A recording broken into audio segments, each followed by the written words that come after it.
Hola, buenas a todos.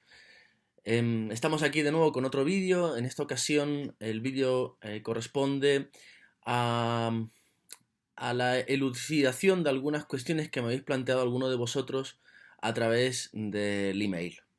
Em, Se trata en particular de algunas dudas que me habéis expresado con respecto al trabajo final de la asignatura.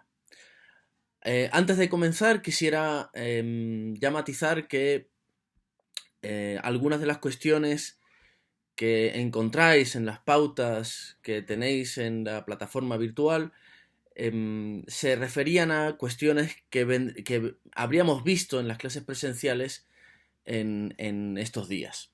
Lamentablemente no ha sido así, así que dadas las circunstancias, he pensado que retrasaremos en la fecha del envío del trabajo.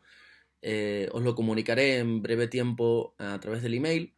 Y sí quería, de manera colectiva, a través de este vídeo, responder a algunas cuestiones que me habéis planteado en esos emails, em, poniendo algunos ejemplos para que veáis claro a qué se refieren cada uno de los niveles que aparecen en las pautas que tenéis para la asignatura, para este trabajo final.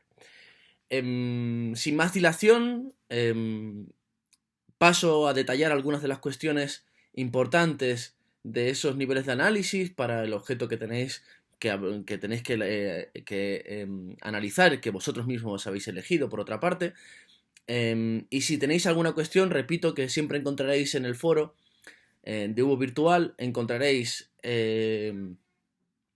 un membrete con el título del vídeo al que corresponde el canal YouTube, donde lo encontráis, y bajo ese membrete podéis plantear colectivamente todas vuestras dudas de modo que yo pueda responder siempre una sola vez para todos y no muchas veces individualmente. Sin más dilación, como decía, pasamos a hacer a realizar algunas matizaciones respecto a cuestiones que están planteadas para este trabajo final.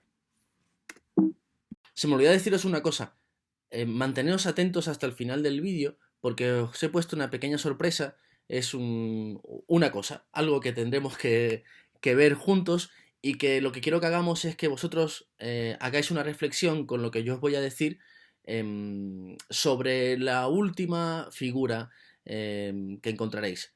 Os añadiré información en el momento al final del vídeo. El primer elemento que corresponde a una de vuestras dudas es el nivel metacomunicativo. Es aquel nivel que da las instrucciones, digámoslo así, de correcta interpretación de los textos. En muchas ocasiones permanecen completamente implícitas estas instrucciones. En otras ocasiones se explicita que de algún modo, a través de los elementos que rodean al texto, de algunos signos que pueden ser icónicos, simbólicos, etc., cómo debe ser leído. Pongamos algunos ejemplos. Cuando vemos una fotografía en una revista, entendemos de manera inmediata por los elementos que rodean a la propia publicación que la fotografía acompaña al texto principal y que a su vez hay una serie de textos, por ejemplo, los pies de foto, que indican de algún modo la instrucción o el conjunto de instrucciones necesarias para entender cómo se relacionan los elementos del texto escrito con la fotografía y cómo debe ser interpretada la fotografía. Dicho de otro modo, también nos permite entender que hay una serie de jerarquías dentro de la página, del empaginado de la publicación, por el cual el texto es prioritario sobre la imagen y a su vez la imagen fotográfica es prioritaria sobre el pie de foto. Todos estos elementos contribuyen a hacernos entender cómo debe ser leída la fotografía en relación con el conjunto de elementos donde se incluye.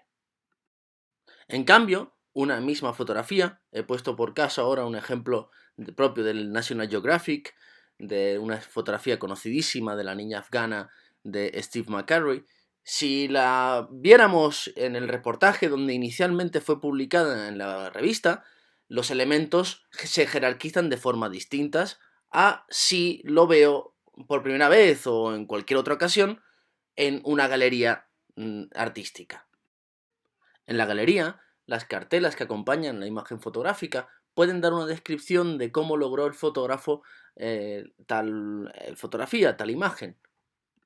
Cosa completamente distinta a lo que ocurre en el texto de la revista, donde el reportaje lo único que alude es a los modos de vida de los afganos durante la guerra que están sufriendo. Otro caso distinto es el de aquellas revistas o publicaciones centradas en la fotografía o en fotoreportajes, como es la conocidísima revista Life. Basta con abrir alguno de los reportajes de esta revista para comprobar cómo la imagen ahora cobra una prioridad con respecto al resto de elementos de la publicación. Por ejemplo, ocurre esto en un reportaje famosísimo que publicó la revista Life de Robert Doisneau sobre los besos en los años 60. Ahí tenéis las imágenes de ese fotoreportaje. Como podéis ver, el texto escrito, que ya en su dimensión es muy inferior al primer ejemplo que poníamos, simplemente acompaña las imágenes, que se organizan en una relación entre ellas, como si dijéramos una especie de catálogo de besos que propone en este caso el fotógrafo Doisneau. En este caso, a diferencia de los que veíamos en los casos anteriores, deberíamos tener en cuenta, una vez elegida la fotografía, cuál es el fotomontaje utilizado.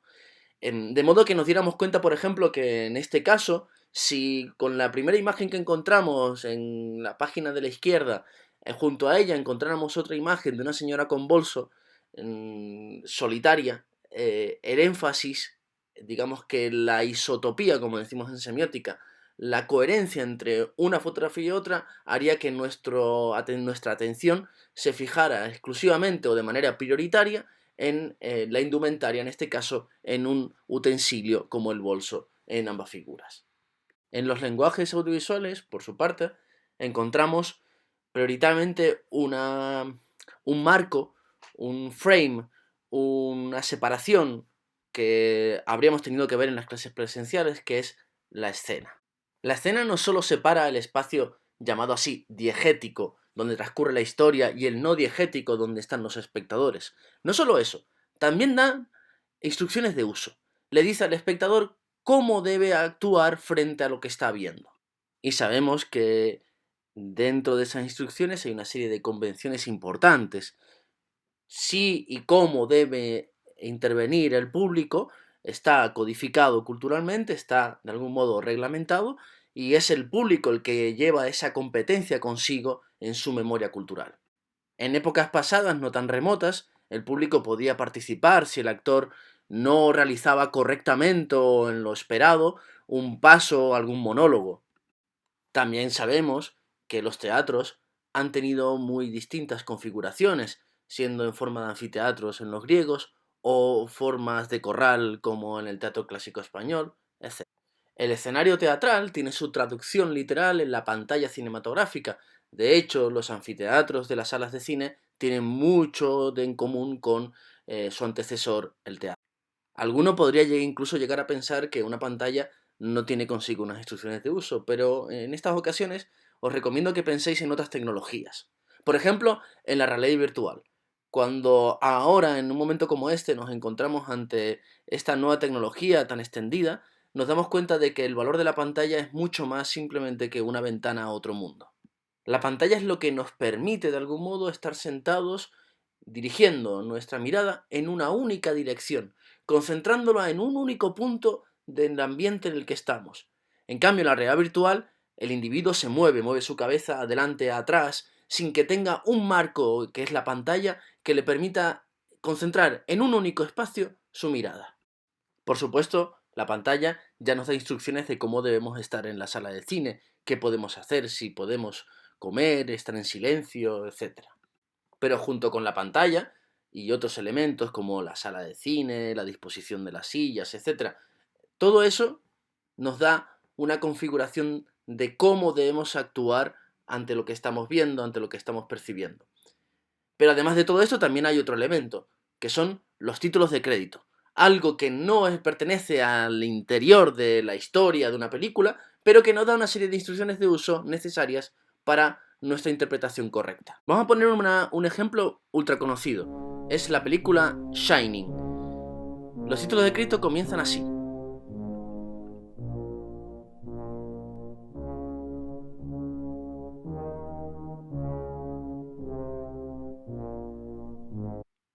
¿Qué nos hace saber a través de una serie de signos que esto que estamos viendo es el inicio de una película, los créditos de una película?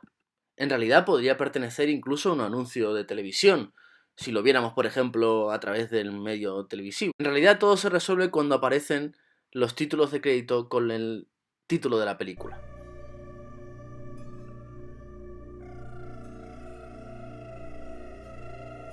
Pero si os habéis fijado, también los títulos de crédito nos dicen cómo debemos dialogar con el film, es decir, qué debemos interpretar de lo que estamos viendo. Ya nos anuncia que se trata de una película de terror. Pero ¿qué ocurriría si en lugar de una música utilizada como hace Kubrick, con una finalidad clara, que tenga un efecto para el espectador, que nos diga esto se trata de una película de terror, si en cambio lo hiciéramos de otro modo e introdujéramos tanto la música de terror como otros elementos de otros géneros musicales, acompañados con unos créditos ya no con unas imágenes de un lago y una cámara que va moviéndose sobre el lago, etcétera, con una plano perspectiva, una panorámica perfecta de ese lago, etcétera, sino que en lugar de eso tuviéramos una pantalla completamente en negro sobre la que vemos los diferentes nombres de cada uno de los miembros del equipo que ha realizado la película. Esto es lo que va a ocurrir en una película de Monty Python, Los Caballeros de la Mesa Cuadrada.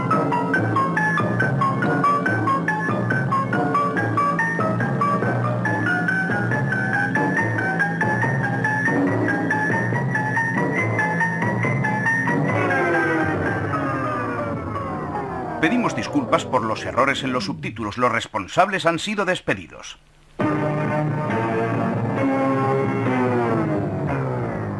Volvemos a pedir disculpas por los errores en los subtítulos. Los responsables de despedir a la gente que ha sido despedida han sido despedidos.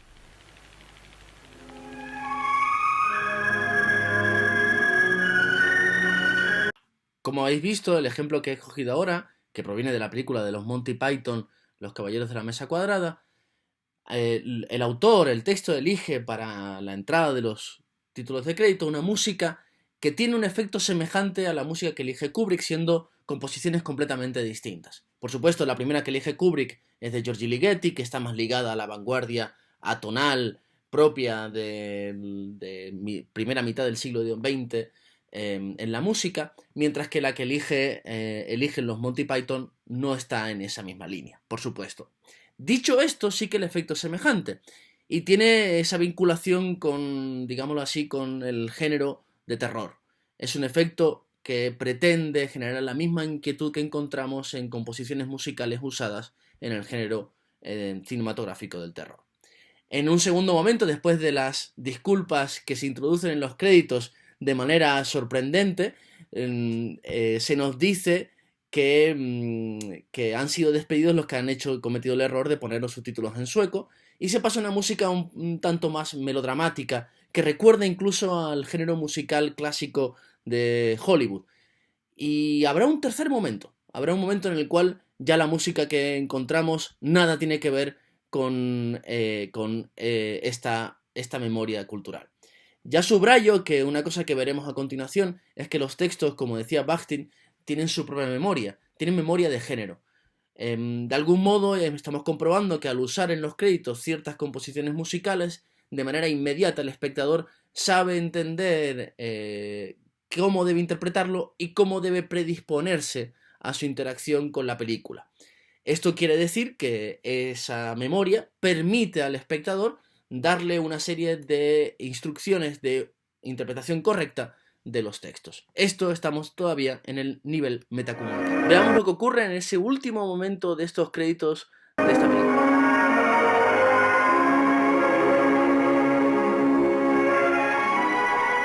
Los directores contratados para continuar los créditos después de que hayan despedido al resto acaban de ser despedidos. Hemos terminado los créditos cambiando el estilo, gastando muchísimo dinero en el último minuto.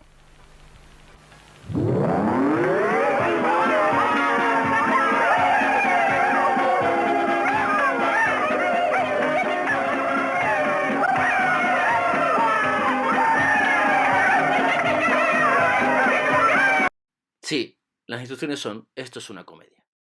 Por último, querría señalar solo algunas cuestiones referentes a los niveles plástico y figurativo. Por un lado, lo plástico se refiere a las líneas que dirigen nuestra mirada en los textos visuales y audiovisuales, porque va a ser también un elemento fundamental. Son las líneas rectas frente a las líneas curvas, que unas pueden dar el efecto de dinamismo frente a otras. Os voy a dar una serie de claves, de reglas que os vendrán muy bien para poder analizar este nivel. Y el otro es el nivel figurativo, que voy a solamente a señalar como mínima definición, que es aquello que reconocemos de manera inmediata. Humberto Eco hablaba en los años 60 de los códigos de reconocimiento, es algo que ya no se siguió realizando en semiótica, pero que tiene una cierta relevancia para lo que es el plano, este nivel figurativo. Son aquellas configuraciones visuales que reconocemos de manera inmediata. Cuando vemos un cuerpo humano, una serie de miembros o de partes del cuerpo, de manera inmediata decimos cuerpo humano. De igual modo, si vemos una montaña, sabemos cuál es la configuración. Hay una serie de configuraciones visuales que nos permiten de manera inmediata interpretar que estamos viendo una cosa u otra. Antes de continuar, quisiera señalar que muchas de las leyes que vamos a ver a continuación tienen su origen en la teoría Gestalt, sobre todo en los trabajos de Max Wertheimer, que fue uno de los fundadores de esta perspectiva. Ante vosotros tenéis una serie de puntos ordenados de formas distintas. En la imagen de la izquierda se observan todos agrupados, que da la imagen de un cuadrado, frente a la otra, donde había una pequeña separación. Lo que ocurre es lo que llama Wertheimer la ley de la cercanía. Quiere decir que a igualdad de condiciones, los elementos más cercanos entre ellos tienden a ser vistos como pertenecientes a la misma unidad.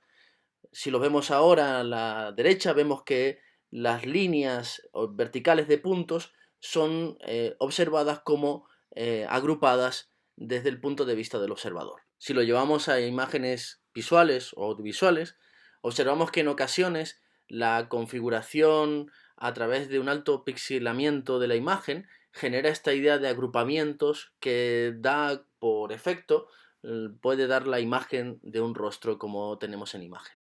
La segunda ley que mencionaré es la de la semejanza.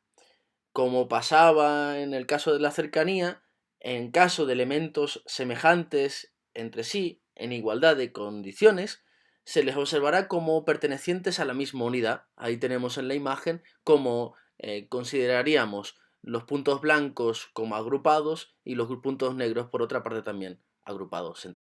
Sin pretender haceros sufrir ante este encierro obligatorio en el que nos tienen en este periodo, ahí tenéis una imagen de un catálogo de un supermercado donde evidentemente el fotógrafo ha conseguido, si os fijáis, que la serie de figuras circulares y la serie de figuras lineales pues se vean semejantes a pesar de su distancia. Lo que importa aquí es la semejanza, que es lo que rige esta ley. La tercera ley es la que se llama ley de la compleción y que yo denomino destino común, porque lo que veis en la imagen, voy a concentrarme en la imagen de la izquierda, veis una línea que está segmentada en diferentes trozos. En realidad son varias líneas, pero nuestra percepción nos hace creer que es la misma línea, que tiene una continuidad con respecto a la dirección que tiene. Y además da un efecto de movimiento, que es lo que nos dice la Gestalt. Este efecto visual nos da la sensación de mayor dinamismo de la imagen.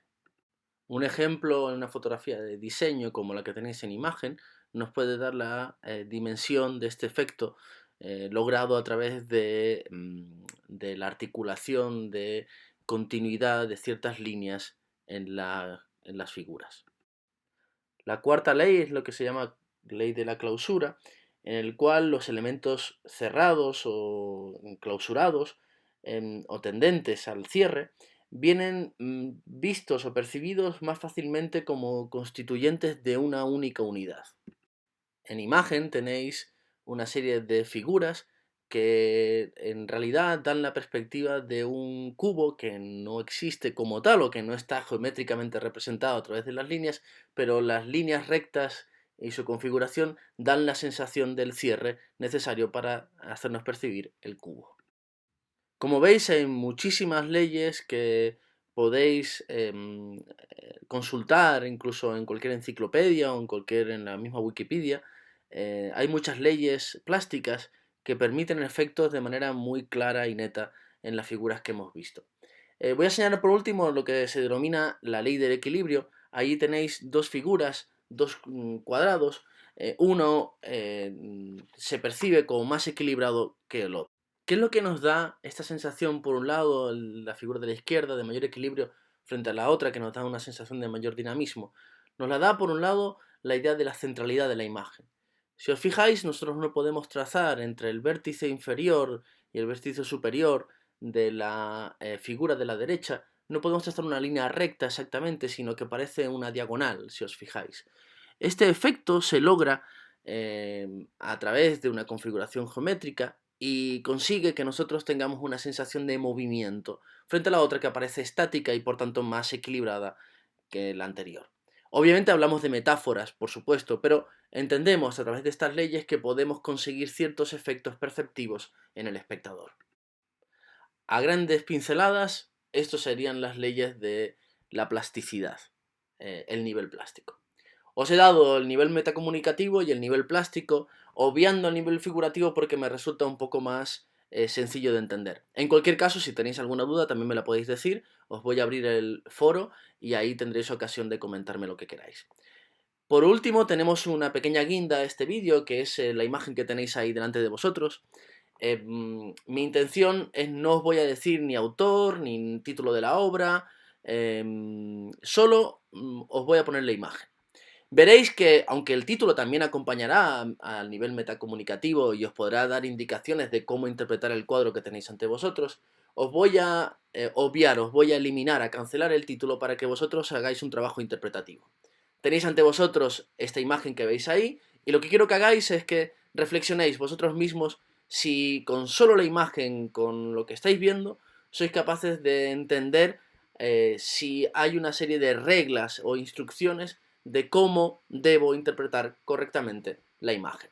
Os la dejo ahí, si queréis comentarme en el foro y así lo vamos discutiendo, sería, yo creo, la mejor fórmula de ponernos en contacto y de mantener activo esta vía de comunicación.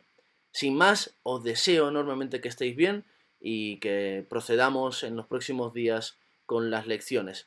Soy consciente de que no corresponde esta lección a Humberto Eco, pero de este modo resolvemos algunas dudas. En breve tiempo tendréis el vídeo siguiente de Humberto Eco, la teoría semiótica de Humberto Eco, para entrar ya en cuestiones importantes para vuestros análisis también. Hasta luego.